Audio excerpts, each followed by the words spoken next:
ஏகாதசி அன்னைக்கு அரிசி மட்டும் இல்லை, எல்லா தானியங்களும் தவிர்க்கணும். இட்லி, தோசை, உப்புமா, ரொட்டி, சப்பாத்தி, ஓட்ஸ் எதுவுமே சாப்பிடக்கூடாது. என்னதான் சாப்பிட்றது அப்படின்னு கேட்குறீங்களா? பால், பழங்கள், தேன், பன்னீர், மோர், தண்ணீர் இவையெல்லாம் சாப்பிடலாம்.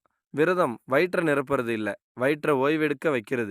உடம்பு பட்னியாக இருக்குது, ஆனால் மனசு கோபம், எரிச்சல், புலம்பல், முணுமுணுப்பு. விரதத்தோட மெயின் நோக்கமே மனசை அமைதியாக வைக்கிறது தான்.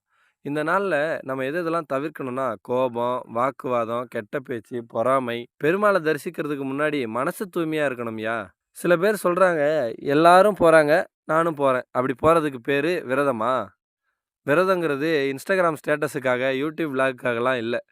இது உன் மனசுக்காக, பெருமாளுக்காக, இது ரெண்டுத்துக்கும் நடுவில் இருக்கிற உறவுக்காக. நீ சொர்க்கவாசல் தாண்டறதை விட உன் அகங்காரத்தை தாண்டணும்.